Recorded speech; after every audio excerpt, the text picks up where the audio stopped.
තනවා මේ සීනි ගෙනල්ලා තියෙන අපේ නෑදෑයෝ මිස් එළි ඉන්න අයට බණ ටික අහන්න බැරි නම් පොඩ්ඩක් නිහඬව හිටියනම් හරිනේ අපිට මේ වැඩසටහන කරගන්න. පුළුවන් නම්. එහෙම අමාරුයි වගේ නෑ ඇතුළට ඇවිල්ලා වාඩි වෙන නේ. මේ ගමේ තාත්තලගේ හිඟයක් එහෙම තියෙද? මේ ධර්මශාලාවේ ඉන්නවද එක තාත්තා කෙනෙක්? ඉන්නවද කොයි හරි? ඇතුලේ මේ පොඩි දරුවෝ ටික හරි පිරිම් පරාණ ටිකක් හිටපු එක හොඳයි හොඳ. නැත්තම් මං විතරක් මේකේ තනියම. ඉන්නවද එක තාත්තා කෙනෙක් ධර්මශාලාවේ? නෑ. බලන්න මුස්ලිම් මිනිස්සු සතියේ දවසක් වෙන් කරගෙන පල්ලි යනවද නැද්ද? මුස්ලිම් මිනිස්සු පල්ලි යනවා සතියේ දවසක්. තියෙන සේරම වැඩ ටික නවත්තලා දාලා අර කඩකාමර සේරම වහලා දාලා මුස්ලිම් ටවුන් එකකට බහැලා බලන්න. ඒ පල්ලි යන දවසට එක මිනිස්සෙක්වත් නැහැ. සේරම කඩ ටික වහලා. සතියට සැරයක්. ක්‍රිස්තියානි මිනිස්සු පල්ලියට යනවා. ඒවට ભેද නැහැ. හැබැයි පෝයකටවත් පන්සලකට එන්න බැරි පිරිසක් ඉන්නේ කොහෙද? මේ බෞද්ධයෝ. මේක රැකගන්න මං කියන්නේ වගකීමක් ගන්න පුළුවන් පිරිසක් ඉන්න ඕනේ. පිරිමි ටික පන්සලකට එන්නේ නැත්තම්. පිරිමි ටිකට මේකේ වගකීමක් ගන්න බැරි නම්. හිතන්න පන්සලක දැන් තියෙන සමිති මොනවද?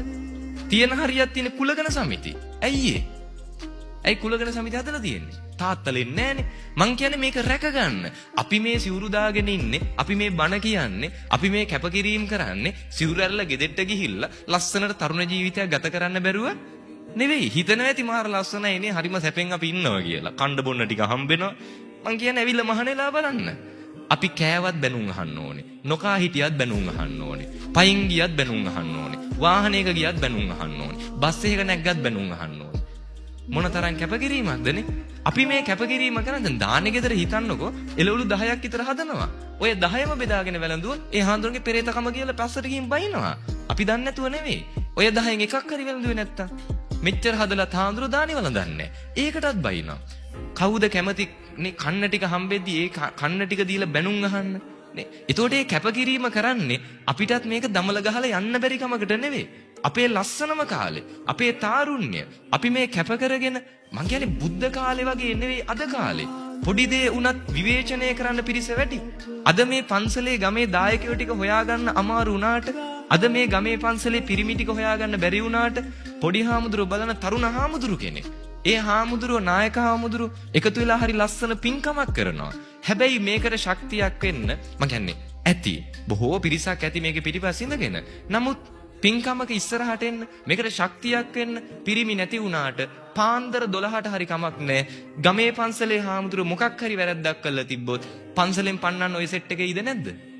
සරංචීත කරේ තියාගෙන.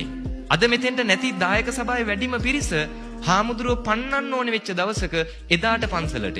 මතක තියාගන්න ලංකාවේ ඉන්නේ කිසිම කමකට නැති ආත්මාර්ථකාමී කිසිම හැඟීමක් නැති බෞද්ධයෝ. පන්නන්න ඉන්න ඕනේ තරම්. මේවා අවුල් කරන්න ඉන්න ඕනේ තරම්. මේවට චෝදනා කරන්න දොස් කියන්න ඉන්න ඕනේ තරම්. කොහෙද ඉන්නේ මේක රැකගන්න? අපි කැප වෙන්න ඕනේ මේ සම්බුද්ධ ශාසනය රැකගන්න. අතීතේ ඉඳන් සිංහලයට පැවැත්මක් තිබුණේ මේ ගෞතම බුදු ශාසනයත් එක්ක. බෞද්ධ ආගමත් එක්ක, මේ සම්ප්‍රදාය එක්ක, මේ ආගම් එක්ක, මේ සංස්කෘතියත් එක්ක අපි බද්ධ වෙච්ච නිසා තමයි අපි මේ තත්වයකට අපේ පැවැත්මක් තිබුණේ. අතීතේ ඔබ පන්සලකට එද්දි සෙරෙප්පු දෙක අවුරුදු 20කට කලින් ගලවපු තැනයි අද ගලවන තැනයි වෙනස්ද නැද්ද? වෙනස්. එදා ඔබ පන්සලකට ආවන් පස්සේ තිබ්බ ගෞරවය මොන තරම් ශ්‍රද්ධාවක් පන්සලේදී තිබ්බද? අද දරුවෝ ළඟ ඒක තියෙද? නෑ. අද ඒව පුරුදු කරන්නේ. අද පන්සලකට දරුවෙක් එක්කන් එන්නේ. පින්කමක් හුරු කරන්නේ.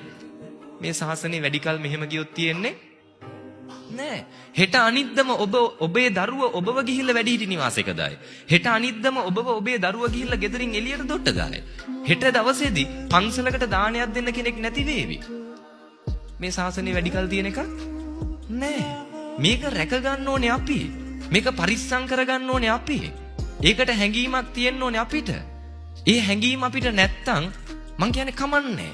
මේක වැඩක් නැත්තම් නේ මේක දමල ගහලා අයින් කරන්න කියලා හිතනවනම් කමක් නැහැ. හැබැයි අනාගතේ අපේ දරුවන්ට මේ වටින දේවල් නැති වේවි. මේ බෞද්ධ දර්ශනය, නිවන් මාර්ගය කියන එක තඹ සත පහක්වත් තාම අපිට තේරිලා නෑ.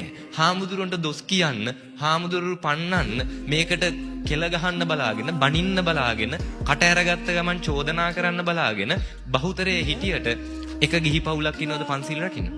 මෙතන ඉන්න කාට හරි කියන්න පුළුවන් ද හාමුදුරුවනේ අපේ පවුලේ අපි හැමෝම පන්සිල් පද 5 රකින්නවා. පුළුවන්ද කියන්න? කොහෙද ඉන්නේ පන්සිල් ටික රකින්න ගිහි පවුලක්? මේ ලංකාවේ මේ බෞද්ධ රටේ. මොකද්ද අපේ බෞද්ධකමනේ? ඒ නිසා ආරාධනා කරනවා බෞද්ධ වෙනවා කියන්නේ උපදිනකොට බෞද්ධ වෙච්ච එක නෙවෙයි. බෞද්ධ වෙනවා කියන්නේ අම්මා බෞද්ධ නිසා මම බෞද්ධ වෙච්ච එක නෙවෙයි. බෞද්ධ වෙනවා කියන්නේ මම තාත්තා බෞද්ධ වෙච්ච නිසා මම බෞද්ධ වෙනවා කියන එක නෙවෙයි. බෞද්ධ වෙනවා කියන්නේ ලොකු හාමුදුරු අඳුරන නිසා බෞද්ධ වෙන එක නෙවෙයි. බෞද්ධ වෙනවා කියන්නේ පන්සල් ආපු නිසා බෞද්ධ වෙන එක නෙවෙයි. අවබෝධයක් තියෙන්න ඕනේ නේ. අපි කතා කරන්නේ ඒකනේ. මිනිස්සෙක් විදිහට හිතලා වැඩක් කරන්න පුළුවන් වෙන්න ඕනේ. හිතෙන්න ඕනේ. දැන් අපි එන්නේ පන්සලක. හිතෙන්න ඕනේ. අපි ඇවිල්ලා ඉන්නේ දැන් බණක් අහන්න. එතකොට අපි දැනගන්න ඕනේ මෙතෙන්ට මගෙන් මොකද්ද වෙන්න ඕනේ. ඒකයි අපි කරන්න ඕනේ. gedara ඉද්දි බට්ටික කනකොට හිතන්න ඕනේ දැන් මගෙන් වෙන්න ඕනේ මොකද්ද? මේ බට්ටික කන එක. ඒ වෙලාවේ gedara අයත් එක්ක සුවඳව කතා කරන එක. ඉස්කෝලේක ගියොත් එතෙන්දි හිතන්න ඕනේ මෙතෙන්ට මගෙන් මොකද්ද වෙන්න ඕනේ. මිනිස්සෙක් කියන්නේ ඒක.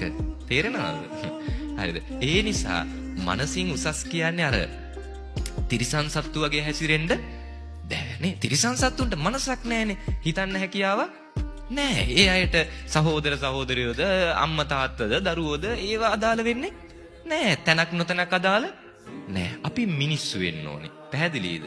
මනසින් උසස් වෙන්න ඕනේ. බුද්ධිමත් වෙන්න ඕනේ. මේ ශාසනය රැකගන්න. මේක පරිස්සම් කරගන්න. මේකට හැඟීමක් නැති පිරිසක් ඉන්නේ. ලෝකේ ආගම් හොයලා බලන්න. නිදහසෙම ඉන්න පුළුවන් ආගම බෞද්ධ ආගම. ඒ අතරත් ලෝකේ හොයලා බලන්න.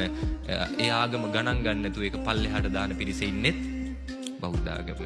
ඒ නිසා මෙහෙම ගියොත් නම් වැඩිකල් මේ ශාසනය පවතින එකක් නෑ. එහෙමයි කියලා අතාරින්න බෑ. අයි මොන කැපකිරීම කළා හරි අපි මේක රැක ගන්නවා. අපේ අන්තිම හුස්ම පොද යනකම් වුණත් මේ ශාසනය පරිස්සම් කරන එක අපි ඒක කැප වෙලා කරනවා. අපිට මොන දේ අහිමි වුණත්. හරිද? මොකද මේ වටින ධර්මය අපි රැක ගන්න ඕනේ. ඒ හැඟීම අපිට තියෙන්න ඕනේ.